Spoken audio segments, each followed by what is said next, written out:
बात हो केमिस्ट्री की और एटम का तस्करा ना आए ये तो मुमकिन ही नहीं। लेकिन एटम का कॉन्सेप्ट आज का नहीं बल्कि हजारों साल पहले का है जिसे फिलोसोफर्स ने पेश किया था। और एटम का ये कॉन्सेप्ट बहुत कॉम्प्लेक्स भी था। यहाँ इस सब की तफसील में जाने का वक्त नहीं, बस मैं एक सेब की एग्जाम्पल से समझाने की कोशिश करता हूँ। फर्ज कीजिए मेरे पास एक सेब है। मैंने ये सेब बनाया, बहुत खूबसूरत सा सेब, कम से कम मेरे लिए तो ये बहुत खूबसूरत है। अब अगर मैं इसे काटता चला जाऊं और इसके 1 से 2, 2 से 4, 4 से 8, 8 से 16, 16 से 32 टुकड़े करता चला जाऊं तो फिर क्या होगा? मैं इसके कितने छोटे छोटे टुकड़े कर सकूंगा? तो हजारों साल पहले फिलोसोफर्स ने यही सोचा कि अगर हम सेब या किसी भी चीज के बारीक से बारीक टुकड़े करते चले जाएं तो एक वक्त ऐसा आएगा कि हम उसे मजीद छोटे टुकड़ों में नहीं काट सकेंगे। और यही वो छोटी से छोटी चीज भी थी जिसे उन्होंने एटम का नाम दिया। यानी उन फिलोसोफर्स के नजदीक एटम किसी भी चीज का वो छोटे से छोटा टुकड़ा है जिसे और ज्यादा टुकड़ों में काटा या तकसीम नहीं किया जा सकता। अब पुराने जमाने की यूनानी यानी ग्रीक लैंग्वेज में एटम का मतलब वो चीज होता है जिसे मजीद काटा ना जा सके, तो उन्होंने इसका नाम एटम ही रख दिया। इंग्लिश में हम इसे अनकटेबल कह सकते हैं, लेकिन आज हमें मालूम हो चुका है कि एटम और भी छोटे छोटे टुकड़े यानी पार्टिकल्स से मिलकर बना है। लेकिन फिर भी इसका वही पुराना ग्रीक नाम यानी एटम अपनी जगह मौजूद है। जी हाँ, आज जब हम एटम की बात करते हैं तो हम ये कहते हैं कि ये और छोटे और भी फंडामेंटल पार्टिकल्स से मिलकर बना हुआ है। तो एटम में हमारे पास हैं न्यूट्रॉन। अभी मैं एटम की स्ट्रक्चर बनाऊंगा और इस बारे में कुछ और बताऊंगा। तो मैं कह रहा था कि हमारे पास न्यूट्रॉन है, प्रोटॉन है और हमारे पास एटम में इलेक्ट्रॉन भी होते हैं, इलेक्ट्रॉन्स। अब मैं एक तस्वीर बनाने जा रहा हूं जो शायद आपने एटॉमिक प्रोजेक्ट्स के लोगोज में भी पहले कहीं देख रखी हो। इसके सेंटर में एक गेंद जैसी चीज होती है और उसके इर्द गिर्द कुछ और छोटी गेंदें घूम रही होती हैं यानी ऑर्बिट कर रही होती हैं, कुछ इस तरह से। आज भी न्यूक्लियर एनर्जी की बहुत सी गवर्नमेंट एजेंसीज में आपको शायद इस तरह की शक्लें नजर आ जाएं। अब इस तस्वीर को गौर से देखिए तो एटम के सेंटर में एक न्यूक्लियस है, ये रहा बिल्कुल सेंटर में। और हमें पता है कि इस न्यूक्लियस में न्यूट्रॉन और प्रोटॉन होते हैं। इनके बारे में हम थोड़ी देर बाद बात करेंगे और बताएंगे कि किसी एटम के न्यूक्लियस में कितने न्यूट्रॉन और कितने प्रोटॉन होते हैं या हो सकते हैं, और इनके ऑर्बिट करते हुए इलेक्ट्रॉन ये हैं। लेकिन मैं थोड़ी देर में ये वाज़ेह करूंगा कि न्यूक्लियस के गिर्द ऑर्बिटिंग इलेक्ट्रॉन्स का कॉन्सेप्ट पूरी तरह ठीक नहीं।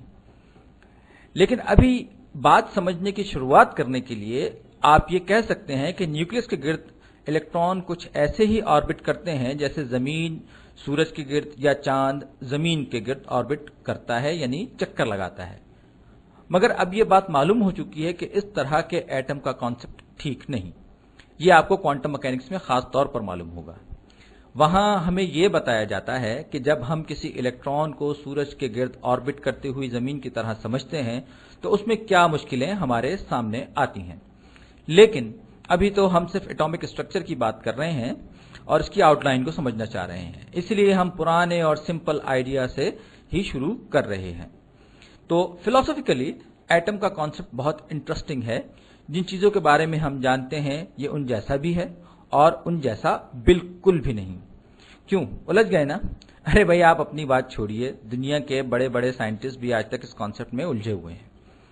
हमें यह तो पता है कि मैटर से बनी सारी चीजें एटम ही से बनी हैं, लेकिन एटम पर अप्लाई होने वाले लॉज अलग हैं और उन चीजों पर अप्लाई होने वाले लॉज अलग। यहां मैं आपको क्वांटम मैकेनिक्स नहीं पढ़ा रहा, लेकिन क्वांटम मैकेनिक्स हमें बताती है कि जब किसी चीज का साइज यानी उसका स्केल एक लिमिट से छोटा हो जाए तो उस पर अप्लाई होने वाले लॉज एकदम से तब्दील हो जाते हैं और इसीलिए हम एटम को बिल्कुल सोलर सिस्टम की तरह का नहीं कह सकते। तो फिर सही बात क्या है ये समझने के लिए ये पिक्चर देखिए। ये पिक्चर नहीं बल्कि एक डिपिक्शन है, क्योंकि आप एटम की तस्वीर खींच ही नहीं सकते। दरअसल ये एटम इतना छोटा है کہ لائٹ کے چھوٹے سے چھوٹے ویو لینتھ سے بھی بہت چھوٹا ہوتا ہے، اور جو کچھ بھی ہم دیکھتے ہیں وہ لائٹ کے ریفلیکشن کی وجہ سے دیکھتے ہیں۔ اور جب کوئی لائٹ ایٹم سے ریفلیکٹ ہوتی ہے تو وہ اتنی بلر اور بلنٹ ہوتی ہے کہ ہم ایٹم کو دیکھ ہی نہیں سکتے۔ تو میں کہہ رہا تھا کہ یہ ایک ہیلیم ایٹم کی ڈپکشن ہے۔ ایک ہیلیم ایٹم کے نیوکلیس میں 2 پروٹون اور 2 نیوٹرون ہوتے ہیں۔ اس ڈپکشن میں بھی انہیں نیوکلیس ہی میں دکھایا گیا ہے۔ بالکل یہاں میرا خیال ہے کہ لال یعنی ریڈ پروٹون کے لیے ہے اور پرپل نیوٹرون کے لیے، کیونکہ پرپل کسی نیوٹرل کلر کی طرح زیادہ لگتا ہے اور نیوٹرون اور پروٹون اس ایٹم کے سینٹر میں موجود ہیں۔ اور یہ جو ہیز یعنی کوہر آپ کو نظر آ رہی ہے، یہ ہیلیم کے 2 الیکٹران ہیں جو ہر وقت اس کے سینٹر کے گرد چکر لگاتے رہتے ہیں۔ اب آپ یہ پوچھ سکتے ہیں کہ آخر یہ الیکٹران سینٹر کے گرد کسی ہیز کی طرح کیوں ڈپکٹ کیے گئے ہیں؟ یہاں آ کر ایٹم فلسفیکلی انٹرسٹنگ ہو جاتا ہے، کیونکہ آپ کسی ایٹم کے سینٹر کے گرد الیکٹران کا راستہ یعنی پاتھ بالکل ایگزیکٹ نہیں بتا سکتے۔ وہ ایک پورے ریجن میں کہیں بھی ہو سکتا ہے، اور اسی لیے میں نے پہلے ہی کہا تھا کہ ایٹم کو ہم صرف اپنی آسانی کے لیے سولر سسٹم جیسا سمجھتے ہیں۔ یہ بالکل ویسا نہیں ہوتا، اور مزے کی بات تو یہ ہے کہ آپ ایک ہی وقت میں الیکٹران کی پوزیشن اور مومنٹم ٹھیک نہیں بتا سکتے۔ آپ صرف اتنا بتا سکتے ہیں کہ نیوکلیس کے گرد الیکٹران کا پروبیبلٹی ڈسٹریبیوشن کیا ہے، یعنی ایٹامک سینٹر کے گرد وہ کہاں پایا جا سکتا ہے۔ بلیک والے حصے کا مطلب ہے ہائر پروبیبلٹی، یعنی کالے حصے کی نسبت کم کالے حصے میں الیکٹران ہونے کا چانس بھی کم ہے۔ الیکٹران یہاں سفید حصے میں بھی ہو سکتا ہے، لیکن یہاں اس کے ہونے کی پروبیبلٹی بہت کم ہے۔ تو یہ فنکشن کہ نیوکلیس کے گرد الیکٹران کہاں ہو سکتا ہے، اسے آربیٹل کہتے ہیں۔ اسے آپ آربٹ سے کنفیوز نہ کیجیے گا۔ آربیٹل یاد رکھیے، آربٹ ایسا ہوتا ہے جیسے کہ سورج کے گرد وینس کا آربٹ ہو، جسے فزیکلی امیجن کرنا ہمارے لیے آسان ہے۔ لیکن آربیٹل اصل میں ایک میتھمیٹیکل فنکشن ہے جو یہ بتاتا ہے کہ نیوکلیس کے گرد الیکٹران کہاں ملنے کا کتنا چانس ہے۔ اس پر ہم پوری تفصیل سے کوانٹم میکینکس والی پریزنٹیشن میں بات کریں گے، کیونکہ فی الحال یہ ہمارے اسکوپ میں نہیں۔ لیکن یہ بات واقعی دلچسپ ہے کہ الیکٹران کا بیہیویئر اتنا عجیب و غریب ہے کہ کبھی کبھی اسے پارٹیکل کہنا بھی بالکل ہی غلط لگتا ہے، کیونکہ یہ اس طرح کا پارٹیکل نہیں جیسا کہ ہم اپنی روزمرہ زندگی میں سمجھتے ہیں۔ یہ ایک چیز ہے جس کے بارے میں ہم یہ ایگزیکٹلی نہیں بتا سکتے کہ یہ کہاں ہوتی ہے۔ یہ اس ہیز میں کہیں بھی ہو سکتی ہے، اور بعد کی پریزنٹیشنز میں ہم دیکھیں گے کہ جیسے جیسے الیکٹرانز بڑھتے جائیں گے ان ہیزز کی بھی نئی شکلیں سامنے آتی جائیں گی، اور باقی کی پیچیدہ باتیں ہم کسی اور وقت کے لیے چھوڑتے ہوئے آگے بڑھتے ہیں۔ تو میں کہہ رہا تھا کہ الیکٹران کی اور الیکٹرانز اور پروٹونز کے ساتھ ہی چارج کا بھی کانسیپٹ جڑا ہوا ہے۔ اس بارے میں ہم کولمز لا والی پریزنٹیشن میں بتا چکے ہیں، آپ چاہیں تو اسے فزکس کی پلے لسٹ میں دیکھ سکتے ہیں۔ تو ہم یہ کہتے ہیں کہ الیکٹران پر نیگیٹو چارج ہوتا ہے، اور پروٹون پر، جسے کبھی کبھی ایسے بھی لکھا جاتا ہے، پازیٹو چارج ہوتا ہے، اور نیوٹران پر کوئی چارج نہیں ہوتا۔ اور یہ سب کے سب الیکٹران کے اوریجنل ماڈل کو ایکسپلین کرنے کی ایک اور کوشش تھی۔ تو اس چیز پر پازیٹو چارج ہے، اور یہ کہ ہیلیم ایٹم میں 2 پروٹون اور 2 نیوٹرون ہوتے ہیں، تو پازیٹو چارجز یہاں ہیں آربٹ میں، اور ہمارے پاس نیگیٹو چارجز یہاں ہیں۔ اپوزٹ چارجز اٹریکٹ کرتے ہیں ایک دوسرے کو، اور ان چیزوں میں کچھ ویلوسٹی بھی ہوتی ہے۔ اتنی ویلوسٹی ہوتی ہے کہ یہ نیوکلیس کے گرد گھومتے ہی رہتے ہیں، جیسے سورج کے گرد پلانٹس ہر وقت گھومتے ہیں۔ تو اب تک ہمیں یہ معلوم ہو گیا کہ یہ بات تھوڑی بہت صحیح ہے کہ الیکٹران نیوکلیس سے جتنا دور ہوگا، نیوکلیس سے الیکٹران جتنا دور ہوگا اس میں اتنی ہی زیادہ پوٹینشیل انرجی ہوگی، اور وہ حرکت کر کے چاہے گا کہ نیوکلیس تک پہنچ جائے۔ لیکن کوانٹم میکینکس کی وجہ سے وہ اس طرح کا ایسا راستہ نہیں بنائے گا جیسا کوئی کومٹ سورج کے گرد بناتا ہے، بلکہ وہ ویو لائک بیہیویئر کا مظاہرہ کرے گا اور نیوکلیس کے گرد ایک پروبیبلٹی فنکشن بنائے گا جو اس کا پاتھ ڈسکرائب کرے گا۔ لیکن وہ اپنے آربیٹل میں نیوکلیس سے جتنا دور ہوگا اس میں پوٹینشیل انرجی بھی اتنی ہی زیادہ ہوگی۔ उस पर अगली वीडियोस में बात होगी।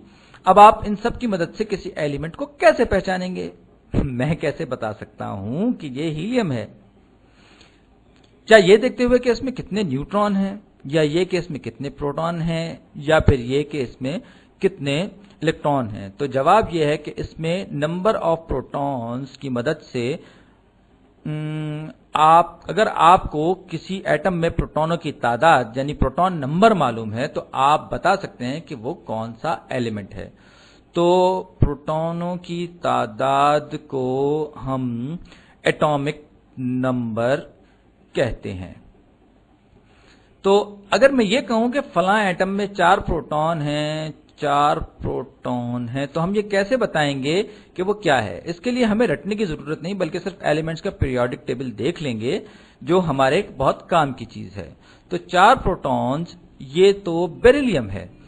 तो एटॉमिक नंबर असल में प्रोटॉन्स की तादाद है, और यही वो चीज है जो एक एटम को दूसरे एटम से वाकई में मुख्तलिफ बनाती है। तो 15 प्रोटॉन्स का मतलब हुआ फास्फोरस।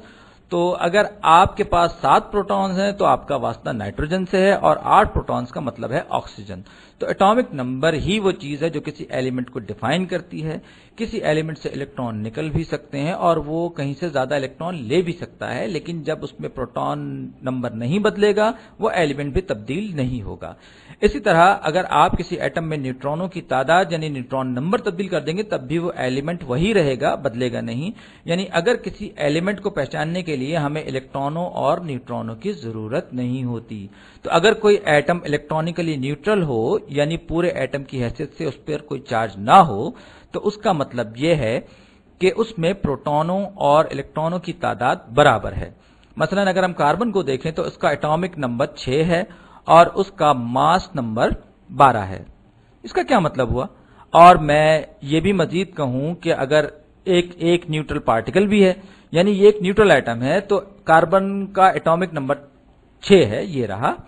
तो इसमें 6 प्रोटॉन हैं। यहां मैं एक ऐवी सा ही मॉडल बना रहा हूं सिर्फ समझाने के लिए कि 1 2 3 4 5 6 इसके सेंटर में 6 प्रोटॉन हैं, और इनमें से हर प्रोटॉन का मास एक एटॉमिक मास यूनिट जितना है, जिस पर हम बाद में बात करेंगे। तो ये वजन 1 किलोग्राम का बहुत बहुत बहुत ही छोटा सा हिस्सा है, यानी 1.6 raise to the power -27 kilogram. तो इसमें से हर एक का वजन यानी मास एक एटॉमिक मास यूनिट है, जो तकरीबन 1.67 raise to the power -27 kilogram है। ये नंबर वाकई में इतना छोटा सा है कि इसे विजुअलाइज करना तकरीबन नामुमकिन है, कम से कम मेरे लिए तो बहुत नामुमकिन है। इससे मुझे पूरे कार्बन एटम का मास पता चल जाता है, इस वाले कार्बन एटम का, जो दरअसल इसमें मौजूद प्रोटॉनों और न्यूट्रॉनों का टोटल मास है। और हर प्रोटॉन का मास एक एटॉमिक यूनिट है, और हर न्यूट्रॉन का मास भी एक एटॉमिक मास यूनिट है। तो दरअसल ये number of proton plus the number of neutron, तो इस केस में हमारे पास 6 प्रोटॉन और साथ ही साथ 6 न्यूट्रॉन्स हैं, और 6 प्रोटॉन्स, लेकिन इलेक्ट्रॉन कहां गए? मैंने इसे न्यूट्रल कहा है, तो प्रोटॉन पर भी उतना ही पॉजिटिव चार्ज होता है जितना इलेक्ट्रॉन पर नेगेटिव चार्ज होता है। और क्योंकि ये एक न्यूट्रल एटम है और इसमें 6 न्यूट्रॉन्स हैं और साथ ही साथ 6 न्यूट्रॉन भी हैं, तो मैं ये बनाता हूं हमारे पास 1 2 3 4 5 और ये 6 न्यूट्रॉन्स हैं, और यही है हमारा न्यूक्लियस। अब अगर आपको इलेक्ट्रॉन भी दिखाने हो, मैं इन्हें इधर उधर बना देता हूं, तो आपके पास ये इधर उधर बिखरे हुए 6 इलेक्ट्रॉन होंगे, 1 2 3 4 5 6, ये हुए न्यूक्लियस के गिर्द बेहंगम अंदाज में घूमते हुए इलेक्ट्रॉन, जिन्हें मैं प्रोबेबिलिटी फंक्शन से डिफाइन कर सकता हूं। तो दिलचस्पी की बात यह है कि एटम का तकरीबन सारा का सारा मास यहां न्यूक्लियस में होता है। आपने नोटिस किया होगा कि हमने एटॉमिक मास को कैलकुलेट करते वक्त इलेक्ट्रॉन के मास को बिल्कुल नजरअंदाज कर दिया है। यह हमने इसलिए किया क्योंकि एक प्रोटॉन का मास 1836 इलेक्ट्रॉन्स के मास जितना होता है। तो जब हम एटम के मास की बात करते हैं چاہے وہ کسی بھی لیے ہو، تو ہم الیکٹران کے ماس کو نظر انداز کر سکتے ہیں۔ جب ہم کسی ایٹم کا ماس بتاتے ہیں تو دراصل وہ اس کے نیوکلیس ہی کا ماس ہوتا ہے اور اسی کو ہم ایٹامک ماس بھی کہتے ہیں۔ اب پیریوڈک ٹیبل کو دیکھتے ہوئے آپ پوچھ سکتے ہیں کہ ٹھیک ہے، آپ نے ہمیں یہاں ایٹامک نمبر بتا دیا، مگر مثلا آکسیجن کا ایٹامک نمبر ہے 8، یعنی اس میں 8 پروٹون ہیں۔ اسی طرح سلیکان کا ایٹامک نمبر 14 ہے، یعنی اس میں 14 پروٹون ہیں۔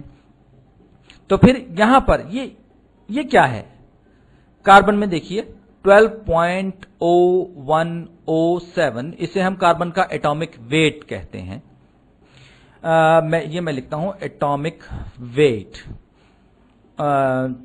یعنی کاربن کا ایٹامک ویٹ ہوا 12.0107۔ تو اس کا کیا مطلب ہوا؟ اس کا مطلب یہ ہے کہ کاربن میں 6 پروٹونز ہیں اور باقی 6.0107 نیوٹرون، یعنی نیوٹرون کا فریکشن نہیں، ایسا کچھ نہیں۔ اس کا مطلب یہ ہے کہ نیچر میں کاربن کی جتنی بھی ٹائپس ہمیں ملتی ہیں اور آپ ان میں نمبر آف نیوٹرون کا ایوریج لیں گے، لیکن ان کے ٹائپس کی جتنی بھی کوانٹٹی موجود ہے اسے دیکھتے ہوئے آپ کو یہ والا ایوریج ملے گا۔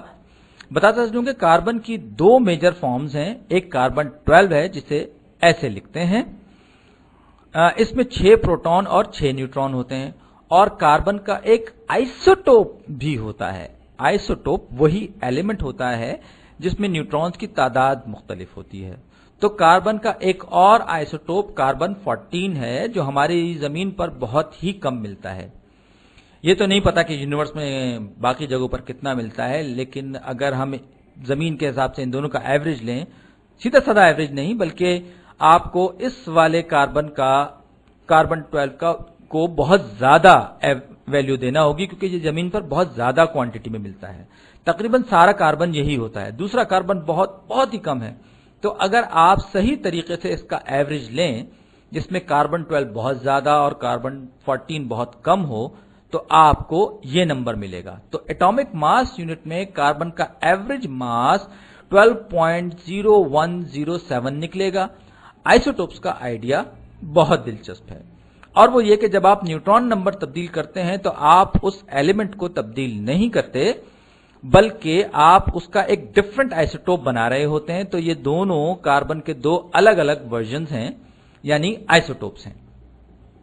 اب جبکہ اس ویڈیو کے آخر میں ہم پہنچ رہے ہیں تو میں بہت ہی عجیب و غریب آئیڈیا بھی بتانے جا رہا ہوں جو آپ کو حیران کر دے گا، اور وہ یہ کہ جب ہم ایٹم کے ٹوٹل سائز کی بات کرتے ہیں جس میں الیکٹرانز کے آربیٹلز بھی شامل ہوتے ہیں، تو اپنے بہت ہی کم ماس کے باوجود جو ایک پروٹون کے مقابلے میں تقریباً 10,000واں حصہ ہوتا ہے، اپنے پروبیبلٹی فنکشن سمیت پورے ریجن میں پھیلے ہوتے ہیں، لیکن ایٹم کے ماس کا بہت زیادہ حصہ اس کے نیوکلیس میں اس بہت ہی چھوٹی سی جگہ میں ہوتا ہے۔ یہ واقعی دلچسپ بات ہے کہ اگر آپ کسی ایٹم کا جائزہ لیں، جیسے کہ یہ ایک ایٹم ہے اور 2 ایٹم ایک دوسرے سے جڑے ہوئے ہوں، اور میں یہ پوچھوں کہ ان میں اصل ایکچوئل اسٹف کتنا ہے، اور جب میں اسٹف کہتا ہوں تو یہ بہت ہی ایبسٹریکٹ کانسیپٹ ہے، لیکن یہاں اسٹف سے میری مراد میٹر ہے جو تقریباً سارے کا سارا نیوکلیس میں ہے، جو پورے ایٹم کے والیوم میں تقریباً بہت چھوٹا حصہ ہے۔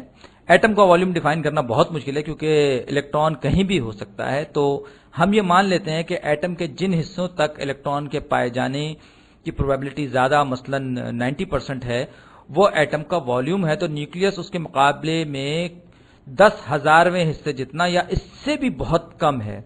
تو آپ کسی بھی چیز مثلا اپنے ہاتھ، دیوار یا کمپیوٹر کی طرف دیکھیں تو اس کا 99.99% حصہ فری اسپیس ہے، وہ بالکل خالی ویکیوم ہے۔ اگر آپ کے پاس بہت ہی چھوٹے پارٹیکلز ہوں اور آپ اسے ان میں سے گزاریں تو ان میں سے زیادہ تر خالی جگہ سے گزریں گے، یعنی جس چیز کو ہم ہر روز کی سچائی سمجھتے ہیں وہ بھی اصل میں بہت عجیب و غریب ہے۔ یعنی اگر ہم ایٹم میں زیادہ فری اسپیس، اتنا زیادہ ویکیوم ہے، تو پھر ہمیں ایسا نظر کیوں آتا ہے؟ اور صرف تھیوری یہ نہیں ہے بلکہ حقیقت بھی یہی ہے۔ کسی بلڈنگ سے لے کر एटम की गहराई तक जितनी स्पेस भी अवेलेबल है उसका बड़ा हिस्सा फ्री स्पेस है, वैक्यूम है। चाहे कोई सा भी एटम हो, इस हीलियम एटम में भी उसका न्यूक्लियस सिर्फ 1 फेम्टोमीटर जितना बड़ा है। 1 फेम्टोमीटर, यह हीलियम एटम के न्यूक्लियस का स्केल है। 1 फेम्टोमीटर ये एक एंगस्ट्रॉम है, जो बजाते खुद 1 लाख फेम्टोमीटर जितना है, 1 लाख में हिस्से के जितना है। इससे आप स्केल का थोड़ा सा अंदाजा लगा सकते हैं कि 1 एंगस्ट्रॉम बराबर होता है 1 × 10⁻⁻10 के। तो हीलियम एटम का एटम 1 एंगस्ट्रॉम जितना होता है और उसका न्यूक्लियस इससे भी बहुत छोटा, यानी उस एटम का 1 लाखवां हिस्सा। अगर आपके पास लिक्विड हीलियम हो तो जो बहुत ठंडी होती है तो उसका बहुत ही ज्यादा हिस्सा फ्री स्पेस होता है। इसी तरह अगर हम लोहे की सलाख देखें तो उसमें भी बहुत ज्यादा हिस्सा फ्री स्पेस पर होता है, और यही वो चीज है जिसने मेरा भी दिमाग चकरा दिया है। अक्सर चीजें जो हमें सॉलिड यानी ठोस दिखाई देती हैं वो असल में खाली स्पेस पर मुश्तमिल होती हैं, और हमें सिर्फ इसलिए सॉलिड दिखाई देती हैं क्योंकि उनसे रोशनी रिफ्लेक्ट होती है या उनके अपने अंदर की फोर्सेस उन्हें इस तरह थामे रखती हैं, लेकिन असल में वो बहुत ज्यादा खोखली होती हैं। ये सब खाली जगह है। खैर, मैंने आपके दिमाग की बहुत दही बना दी। अब बाकी की खोपड़ी घुमाने वाली बातें अगली वीडियोस में देखिएगा।